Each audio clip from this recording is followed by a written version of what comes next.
Hi, everybody. Marriage Moments with the Islands. I'm Helena. And I'm Billy Island. And we are here to just share some really life-giving pointers about marriage. Billy and I have been married for 16 years, and we are so glad that we cherish every moment, because every moment matters. Whether you think they do or not, the Lord has really helped us to be able to cherish the moments, even the difficult ones. Even the difficult ones definitely are teaching you something about your spouse, and more importantly, is teaching you about you and how God is very gracious and how God is at work even in the turbulent times, right? Yes, absolutely. Maybe even at work a little bit more during the turbulent times. Yeah, because it seems like when everything's going fine and everything's going great, you tend to take your eyes off of development and growth as you should. It's not as urgent because why? I mean, everything's going great. Everything's going great.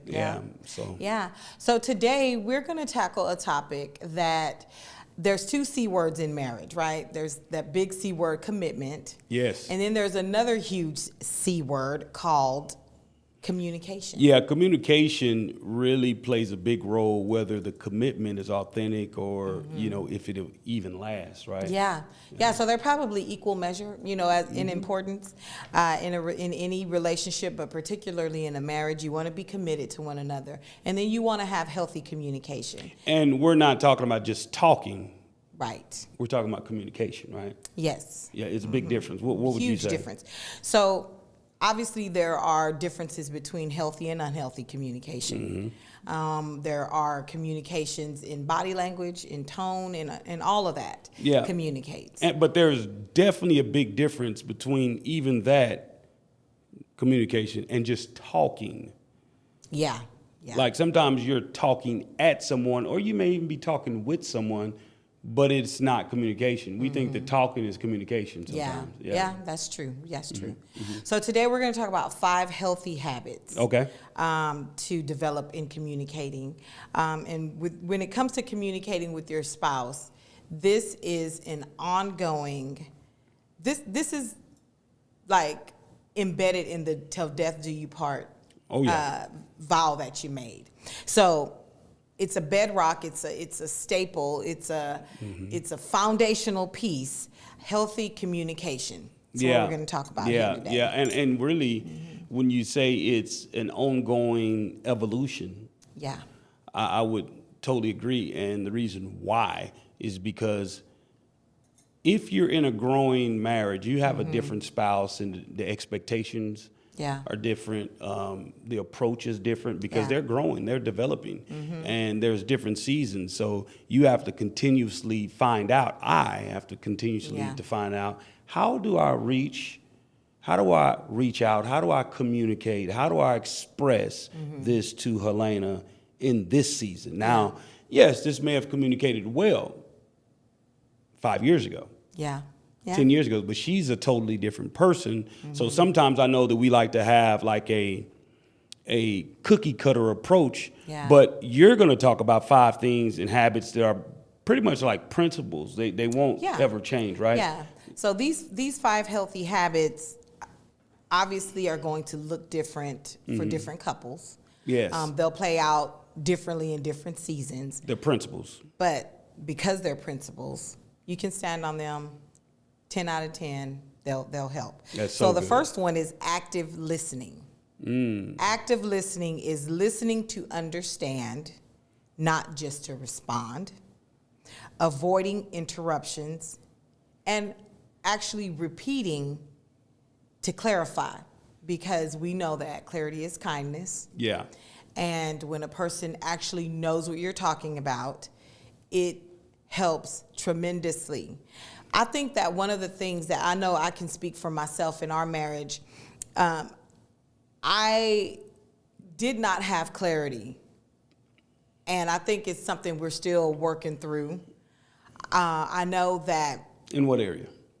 In communication. Okay. Yeah, in communication. Did not have clarity all the time. Do not have clarity all the time still. And so that's where active listening becomes very important, because in actively listening, you can get to clarity. You know why? Because you're able to retract and ask questions, and you're not just listening to respond, but you're actually listening to understand. And so, what do you think about that? Active listening. I think it's a game changer. You're saying something so powerful when it comes to listening to understand instead of listening to respond. Yeah. And it takes a discipline. Yes. Because you active listening, why is it active? I'm just sitting here, I have my heart open, my ears open. Mm-hmm. Why is it active? Well, it's active, I believe, in my life because I have to discipline my mind to shut off other thoughts that's going on in my mind. Yeah. Yeah. I really, because I may have a lot of things going on, like most people. Mm-hmm. We have things going on in our lives. Yeah. And so when we actively listen, for me, I'm hearing I have to discipline my mind and become like a blank canvas so you can paint a portrait of what's going on with you today or whatever you're communicating. It can paint a picture and I can take it in and process what you're saying or what you're going through or what's taking place with Helena today. Absolutely. And it really speaks into being present in the moment. Yes. You know, I think that, I know I've been guilty of bringing, last week, last month, last year into this conversation as opposed to what is happening in this moment. Yeah. You know, and perhaps all those other things do need to be addressed, but let's stay in this moment so that we don't have a massive blow up about something that happened 2 months ago that wasn't addressed. Yeah. But we can, if we are present in this moment and actively listening in this moment, we can probably go back and kind of unpack some other things too. Because when you feel seen and feel heard, it creates a safe space. Yeah. And as that safe space is being created, other things may come to the surface as well because we're all at a place where we're calm, we're talking to each other in a nice tone, which that's the next thing, speaking with a respectful tone. Yeah, just going back to the active listening, just in any regard. It may be an intense conversation, it may just be a passive conversation. Mm-hmm. Just being able to turn off what you have going on, like just turning off that I'm cooking or I'm, or I have an agenda. I have a meeting in 20 minutes or, I have to go get my nails done or I have to go get a haircut or what is going on. I have all this responsibility right now. I'm trying to read over a lesson. I'm a preacher or a pastor. So let me just cut this off. Cut my mind off what is going on with me and what's going on today and just hear. So like you said, the person can feel seen and heard, and that's so important. So you're talking about tone now. Tone communicates, right? Oh, absolutely. Tone communicates. But before, you said some things, active listening. I'm telling you, that one is resonating really, really with me because you listen to understand instead of listening to respond. And this is the other part you said, the interrupting part. Oh, yes. For me, I have a big problem with that because my mind moves fast. And someone's saying something, I almost feel like, I probably don't know what they're saying, but I feel like I know where they're going. I feel like what they're saying. And so I interrupt it. But really, what I heard someone say, and it helps me to a degree because I have not mastered the art of this. When you interrupt someone, you're saying what you are saying does not matter. Yeah. What you're saying right now matters none at all. And when your spouse catches that, that really, really can be disrespectful and hurtful and taken to heart. So yeah, and the irony is like I know in our marriage, you do that, but you hate that being done to you. I do that, but I hate when that's done to me, like literally, legit hate it. And so it's just so funny how we do to people things, especially the people that share our last name. We do to them things that we hate to be done to us, but we just do it. Well, typically because crazy. Typically because people judge others by their action, but they judge themselves by their intentions. Yeah. Usually we judge ourselves by our intention. Well, I didn't intend on. Yeah. But you did it, right? Yeah. And so, most of the time, I know for me, I judge people by their actions, but then I judge myself by my intentions. Yes. And that can be dangerous. Yeah. Mm-hmm. So the next one is tone. So we got active listening and then a respectful tone. Respectful tone speaks into, speaking calmly, kindly, even during disagreements, and then avoiding insults, sarcasm, and yelling. Yeah. I can say when we do disagree, we do fight fair. We don't do insults, personal, shots at you as a man or shots at me. We used to. Did we? We used to. Yeah, we used to. Like, we would, yeah. Wow. And I early on in the marriage, it ain't like we just came into marriage. We're perfect. Well, we already know how to do this. Yeah, the first year or so, first 2 years, it was like, it was really hard. But I don't remember personal attacks, which is probably a good thing. Well, personal attack for me would be like, because I got hurt, I come back at you. That's a personal attack. Well, I was talking more about like, you're fat, or you're this, or like my person, me personally. Yeah. I don't think we were just like mean to one another like that, but it was like, kind of tit for tat, but not necessarily personally you. Oh, your family's this, or your family's, not petty like that. That's like super. Yeah, that's petty. I mean, don't get me wrong. I'm not here to criticize anyone else's marriage. I mean, you are where you are because it does not make me right, because I would shoot back because you hurt me. Yeah. Guess what? I would come back and say something not hurtful like you're fat. No. I mean, that's weird. I mean, I think I'd be a little bit smoother than that, because first of all, I'm a pastor, I'm a leader. You know what I'm saying? I would come with something, kind of like, just being slick with the tongue, coming back and sarcastic. Definitely sarcasm, which is just as bad, because no matter what, it's a personal attack, and so but the tone. Now, for me, I didn't understand that at first, because I was used to yelling domino under the shade tree. And, if I said 10 or I said 10, for me, it was always 10. It was always that. It was everything was always like high volume, with no intentions, I don't think. I was searching my heart to say, wow, am I really, trying to attack you? It's just, my tone. When I preach loud and excited. Right now, I'm probably talking loud. It's just my tone. But then you come to understand there's certain seasons, like especially if you're in a debate, you may want to, well, that's really not what I meant. Yeah. I'm sorry. You want to bring down the tone just to make sure it's understood that, I want this communication. I want these words to fall on good soil. I want it to come across as loving, and that's not always perfected either, but it's something that helps communication, right?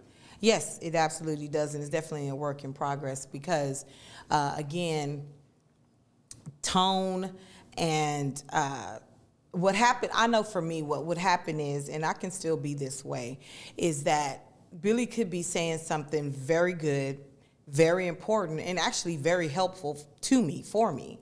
But because of his tone, I would dismiss it. And I still do that to a degree now. Now I will say, with the help of the Lord and my therapist, I'm able to pick out, to kind of put the tone as secondary and say, okay, but what was actually said? At first I used to just be like, I don't care what was said. It don't even matter. But it was helpful information that I could use to grow. And so I think that takes time. And that being able to pick out, they used to call it keeping the meat and throwing away the bones, takes time. And sometimes they cook neck bones, right? Right. Okay. It's a lot of bones. It's a lot of bones. Right. A lot of bones to pick through. Yeah. And sometimes you just get tired of it and flip the table and be like, I don't want none of it, But I have been able to kind of okay, let me play back that conversation instead of just throwing it away completely. Yeah. But tone is very important. And I will say this, because men tend to yell and get louder than women, and then sometimes there are relationships where women yell and get loud. Yeah. My point is, just because you don't yell doesn't mean that your tone is not nice. Or your tone is nice. Just because you don't yell doesn't mean your tone is good. Because your tone could be giving sarcasm, it could be giving dismissiveness, it could be giving, that F-bomb, right? Word, I don't even care, it could be, you could be going there. And so I think that tone matters tremendously. And because it matters tremendously, it's definitely something to pay attention to. And that's why it's part of the healthy habits in communicating. Yeah, I'd like to touch that, because from a male perspective, and obviously, when I say this, I'm not covering all the males in the world, but for the most part, males that grew up playing sports with coaches, with, I grew up in a discipleship center where it was 80 men that talked to each other direct. It just didn't matter how I was saying it, just receive it. And that's what sometimes it's giving towards males. So males, many times, come into a relationship, we have to learn that art. Yeah. Because my coach would scream and shout at me, and it would motivate me. I was playing football, and they would talk loud and hit that hole. Billy, I want you to hit that hole. As a running back, he's saying, I want you to make sure you run between those gaps as fast as you can and run that guy over. And it seemed like the louder he talked to me, the more I got motivated to do actually what he was asking. So for males, typically when you go into a relationship, emotional intelligence of a female is not something that's on our radar unless you just grew up with a lot of women. And I grew up with a lot of women, and it still wasn't on my radar. Yeah. I grew up with 2 sisters that were older than me and a mother, so 3 women, and then they had a lot of daughters, my sisters. So the reality is I was around a lot of women, but I still didn't pick that up. Yeah. And I'm sure they probably was putting it down, now that I look back. Yeah. And so when I got into a union with my spouse, Helena, that was something that I needed to really learn. I'm learning, and because it's just not on your radar. Tone, what? It's do I really hate you, or what are you getting out of this? But the reality is, just watching the tone, and that's an ongoing, forever, intentional approach when it comes to communicating with the opposite sex, and typically in marriage, in my relationship with you. And so just to kind of piggyback off of that, I would say give your spouse some grace too, especially because one of the things, like I said, Billy would be giving me just really good information that could really help me, but I because of the tone, I gave myself permission to dismiss it. And that caused me to miss some things that could have helped me grow a lot sooner, And so I would say also just, to give your partner some grace, especially when they're making strides, right? If they're making strides, okay, she didn't yell this time, so give her some credit for that. Don't step on her efforts. You know what I mean? So I think that helps, and it also inadvertently encourages your spouse to maintain the tones that are more suitable for communication, because just like you're learning new behavior, you're unlearning old behavior. So good. And so it, that's I like to just put that in there too. Another bedrock piece to healthy communication is honesty. Honesty. Yeah. Be truthful about feelings, concerns, and expectations. Yeah. Well, say that one more time. My God. It says, be truthful about feelings, concerns, and expectations because transparency strengthens trust. Yeah, that's so good. That is. I think that I heard something so powerful said, because when you're talking about honesty, you want to, bring up truth, right? And the truth is, the support for honesty. But everything you say need to be true. But everything that's true do not need to be said. Mm-hmm. Even in a marriage? Yeah, I mean, okay, say your spouse, they do have certain shortcomings. Do you have to point that out all the time? Right. Mm-hmm. You can still speak truth. Yeah. To actually uplift and speak them up. Yeah. Instead of speaking them down. So, yeah. Because I agree with you. Yeah. You want to speak them up instead of speaking them down, because it's not about what you say; it's about how you make them feel. Yeah. You see what I'm saying? So sometimes somebody says, "Well, I'm just being truthful." Well, you probably could have omitted that one. Yeah. Because first of all, timing matters, tone, like you said, matters. Body language matters, obviously. But so it's so important to be able to be, one of those selective communicators, when it comes to marriage, because everything shouldn't be said at a certain time. Yeah. Like, okay, I ask you many times, or we'll ask one another, because we have platforms where we communicate to people weekly. And sometimes I may ask you, what did you think about the message, And you'll say something very uplifting, but then later on you may say, well, it seemed like you were talking pretty fast. And that may be 2-3 days later. Yeah. You know what I mean? Yeah. It was the timing, I mean, it's, I just came off this spiritual high on this platform of seeing people's lives transform. And now I'm asking, I probably shouldn't ask then anyway, but you're being truthful. That don't mean you're lying. It just means everything you say need to be true, but everything true do not need to be said. You could say something like, man, I can't believe you just overspend all day long and that's why your credit's so bad. Okay, well, that's true.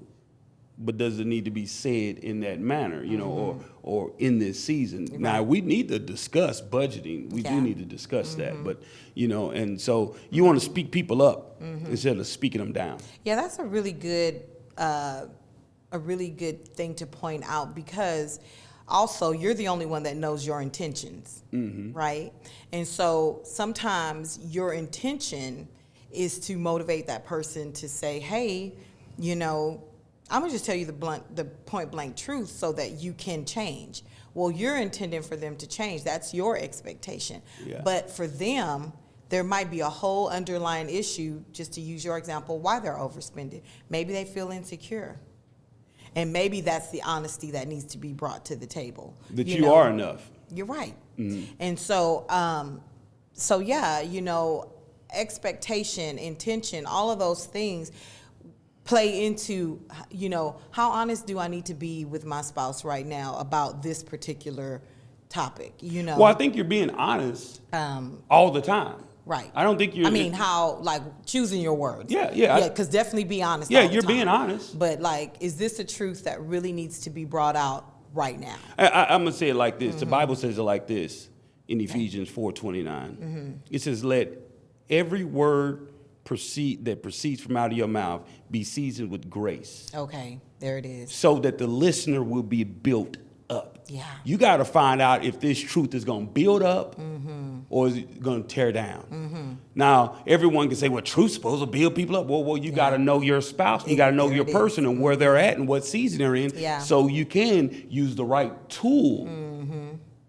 You might have a whole toolbox full of truth, because truth is God's word. Yeah. But you may have a whole toolbox full. But which tool do you bring out today? Yeah. You bring out the hammer. Well, you may not need the hammer. You just may need, some wire pliers right now. Yeah. And you're beating on something where you should be, you may need a screwdriver. You may need to turn. Yeah. Maneuver the way you approach instead of just beating it over the head. So I think that, we want to make sure that we're building up. not tearing down. Yeah. Oh, there is a generation of people that just love to say, well, I'm speaking the truth, and, you know, maybe I shouldn't say this. Well, you shouldn't. If you got to lead with that, you shouldn't. You already know. Well, I don't know how you're going to feel about this, but I'm going to say, no, you shouldn't even. If you're going to lead with that, you shouldn't say it. You shouldn't say it. There's a generation of people that think that you just supposed to beat people over the head with truth. Well, truth's supposed to build up. If that's the point of me using truth, let me find a tactful way to present this truth so my spouse will be built up. Yes. And that is a learning lesson, you know, and basically that's getting to know your spouse. Yeah, absolutely. Absolutely. So you know how and when to communicate with that truth. Yeah. Yep, I agree 1,000%. Honesty is one of those things that, you know, like a healthy relationship, number one, can't be built on lies. Yeah, absolutely. You know, and so honesty is one of those things that you have to lead with that, but how you lead with it matters. That's good. You know, how you lead, the how matters tremendously. You see, it took me 10, 15 minutes to try to communicate what she just said in like one statement. You know, that's why she my wife. That was good. How you could, that's what I was saying, y'all. Through all that gibberish I just went through, was basically saying, hey, you know what? It's how you present the truth, because a foundation built on lies, a marriage built on lies. Yes. I mean, that is going to be very, deceptive, diabolical, dangerous. Yeah. You know, it's going to damage your marriage because, Absolutely. you know, your duty as a spouse is to be honest with your spouse.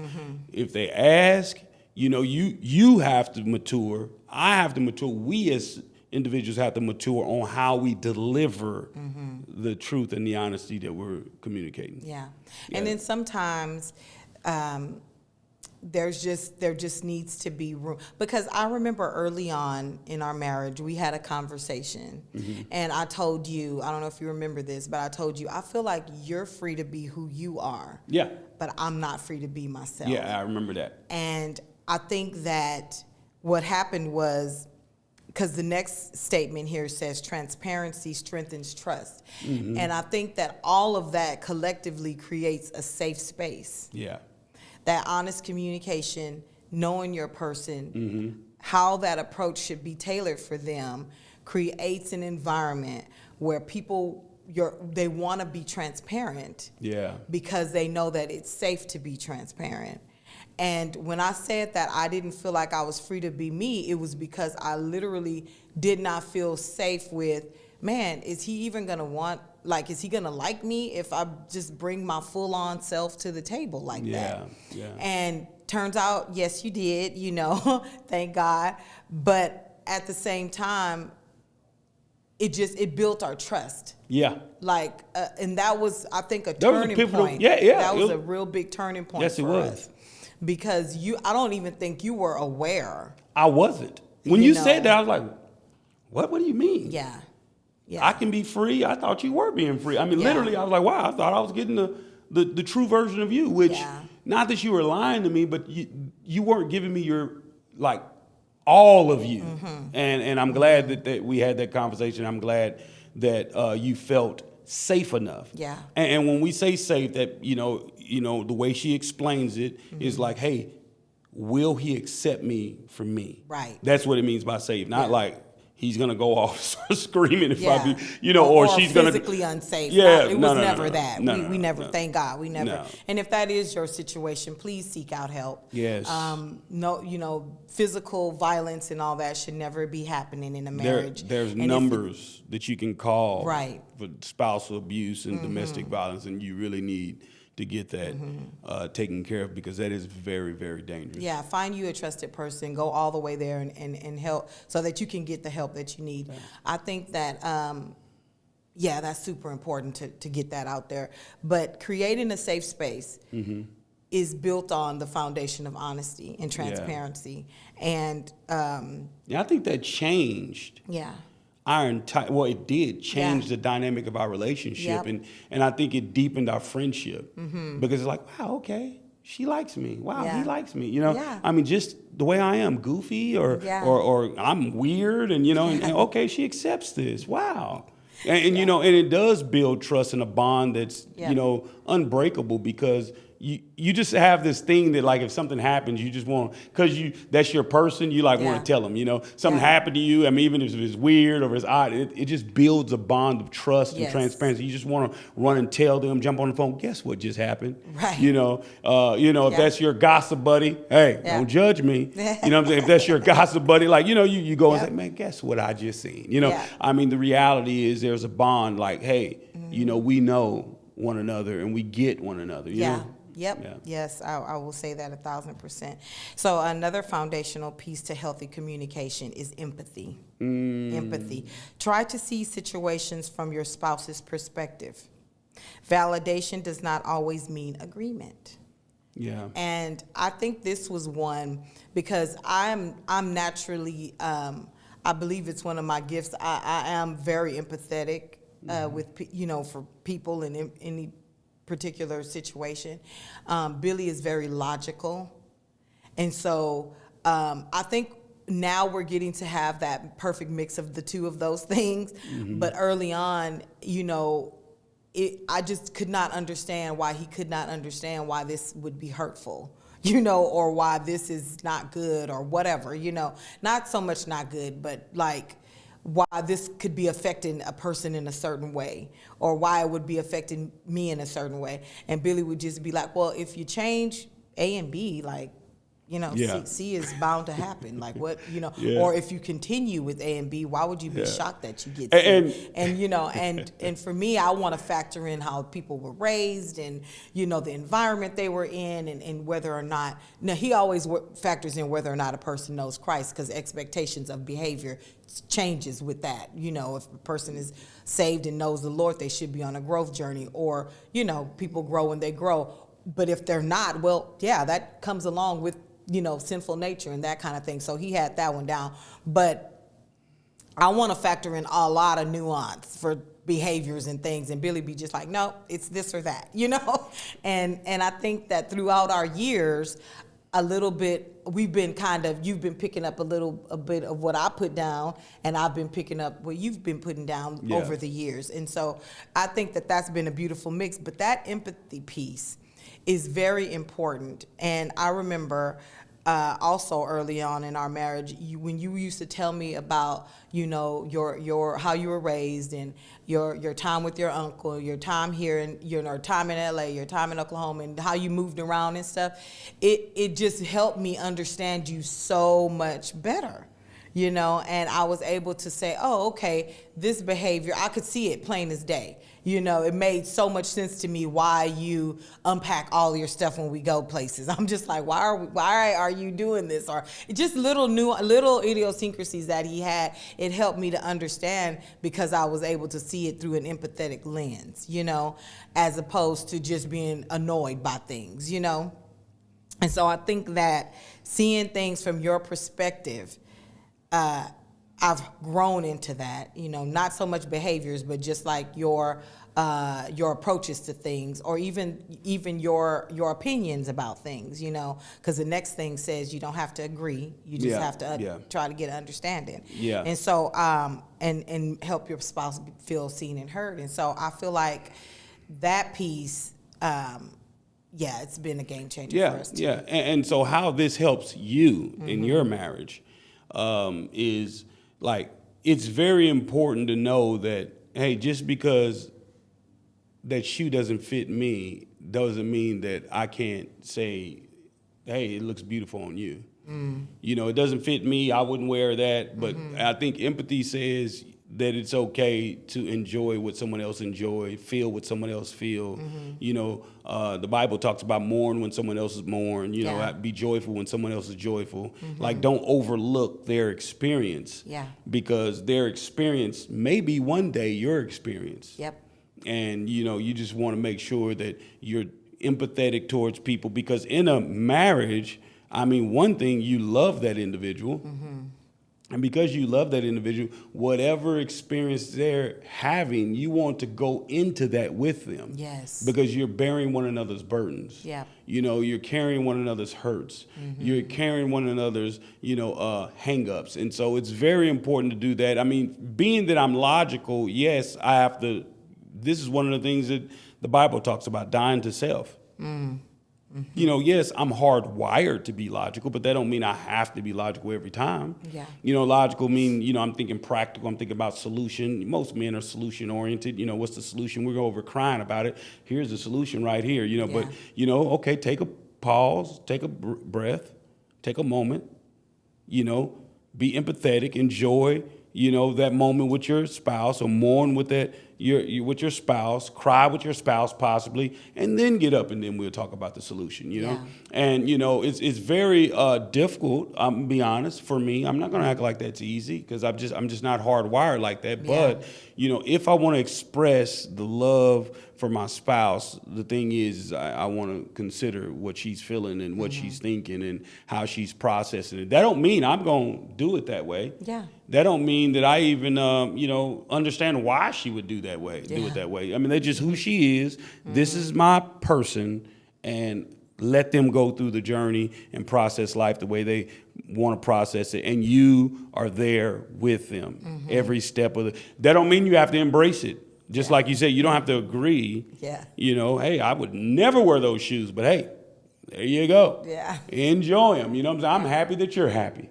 Right. And so that empathetic piece will actually help your spouse know that you are with them, you care about their perspective, you care about, their way of processing life, grief, joy, pain, whatever it is they may be going through. They say, you know what, this person really cares. Mm-hmm. Now, because I know good and well they don't deal with stuff like that. Mm-hmm. They don't process life like that. But that individual took out their time and they let me go through the season I was going through. Mm-hmm. Let me ask you, would you say that there is a time limit or there's just so much? Because I hear you saying, get in there with your spouse, feel the feels with them, be present in that moment. Is there a time when it's like, okay, this is enough? Let's just use grief, for example. Okay. You definitely want to be actively listening. You definitely want to be empathetic. You definitely don't. It's typically not time for a logical response when someone is grieving, because most of the time they know that, I can't cry all the time. I know that, or whatever. Not everyone know that, but. Yeah. Well, okay. My point is there a time that you say, okay, I'm showing empathy towards your situation, but it is truly time to move forward? I think if a person like you, like? I think if a person like you're saying they know that they can't do that, that means that forever or just be in this mourning season for the next 5-10 years. I think if they know things like that, I think what they're going to do is they're going to pick themselves up eventually. Yeah. You're going to have to trust that they are a healthy person. That's one. Like for me and you in our life, I think you're healthy enough to go through a mourning season. I'll sit back and watch, and and I in the season, we've been together going on 20 years, married 16, and people have died in those seasons on both sides of our family. Yeah. And I've seen you be healthy, but I've seen you feel all the feels. You lean in. Yeah. You don't like, okay, act like that didn't exist or it's not happening. I'm gonna cry at this funeral. Yeah. I'm gonna talk about this person. I'm gonna go back down memory lane about some times that we had, some great times. I've never had to come and tell you a time limit. Now, that's from a healthy space, not tooting our horn, but we do go do the work of emotional health, with therapy and we got a spiritual life and we got mentors that help us with our mind. We do things to exercise our mind so it can grow and develop. So those things help you in that season. So I've never had to do that. Yeah. But is there a time?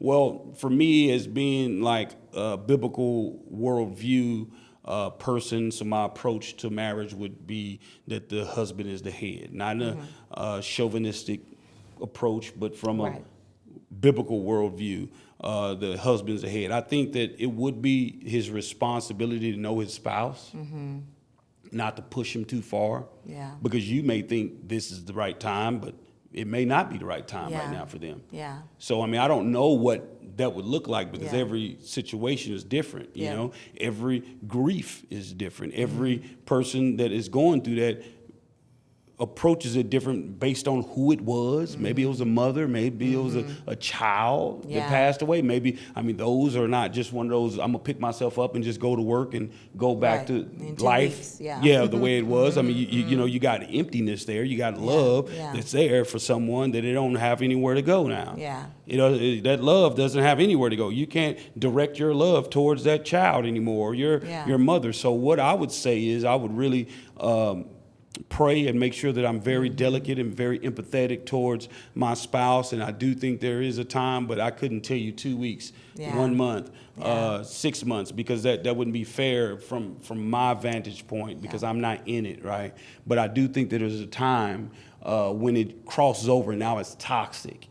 Okay, I do think that now you're using this, you know, victimization approach when it comes to mourning, and now you're using it to debilitate you and demobilize you, where you're not going forward now. You're not being healthy as a person. Right. And so I would think that in that time, either one, I would hope you would do that for me. I believe you would, you know, because you love me. You've addressed me before, and I appreciate that. And you're direct with me. And so if it's the wife that needs to say that to the husband, I think that, you know, you need to tailor your approach according to your spouse, according to what you know about them. I think if it's the husband to the wife, same thing. You need to tailor fit it to your wife, because you know her. You need to be very delicate, but it's a time when you do need to get up and peel yourself off the carpet and get up and walk. Yeah. And it's a tough one when we're talking about mourning. Yeah. When we're talking about grief,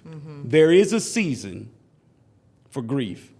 The Bible actually even talks about that. It's a time for everything. It's a time to kill. It's a time to mourn. It's a time to cry. It's time to go to war. It's a time, you know, to pick your. I mean, it's a time to plant, reap. I mean, it's just a time. Yeah. And so I think that everything has its own time in the earth. And I think there is a time when you should get up and you should walk boldly and firmly in wisdom and strength and good health, so you can be all the person you're supposed to be in this earth. Because when someone passes away, I don't know who this is for, but this is for somebody. When someone passes away, you have a tendency of allowing the enemy to have your life pass away too. My God, yeah. Where you're just unproductive. You're not motivated. Yeah. And so what I would say is, spouse, love them enough to help them take those next steps, but be very empathetic, of course. Yeah. So you go into the season with them. Yeah. You go into that season, you know, but you know that we can't be here forever. Yeah. Because we got a charge to keep. Yeah. We got a calling to fulfill. Yeah. We got a purpose to walk in. We got a destiny to live out, and we can't do it right here. Right. Yeah. And on a basic level, we got these kids to raise. Yeah, we got this mortgage to pay. Yeah, and that's a purpose. That's a destiny. Absolutely. Absolutely. That's a responsibility that God has given you. You know. Absolutely. So absolutely. So good question though. Great question, Helena.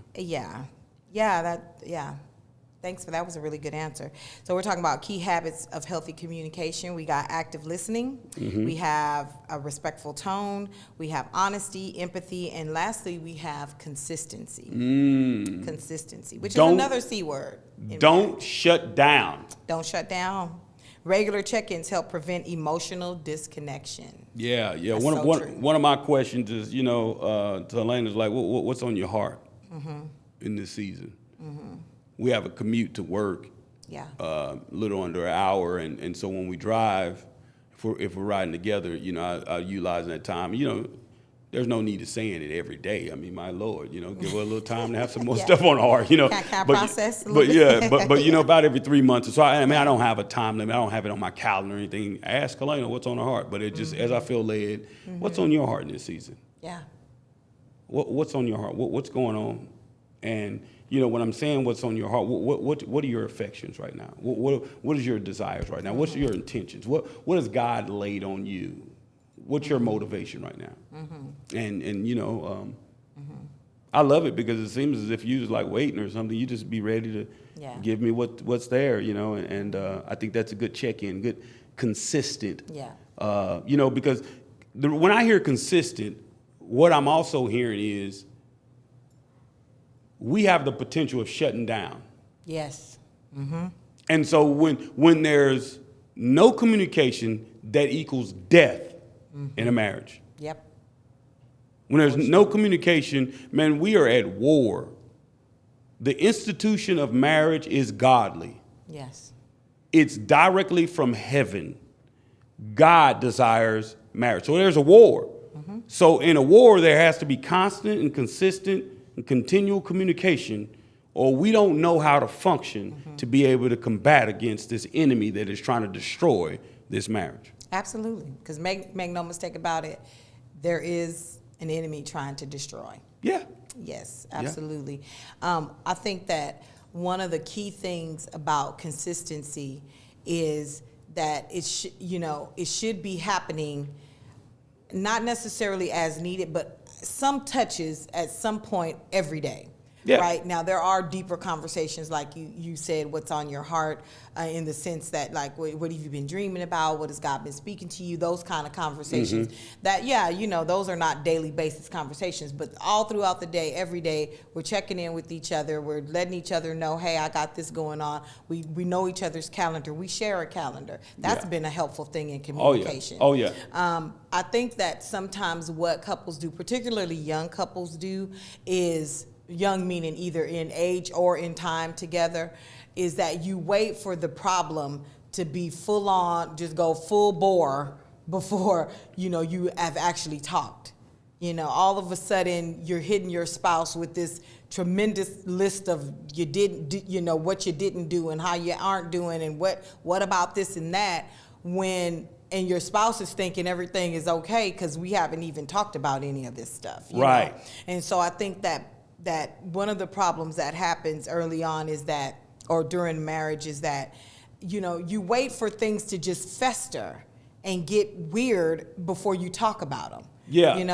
And I think there's a flip side to that too, is being nitpicky and just want to just nitpick about every little thing.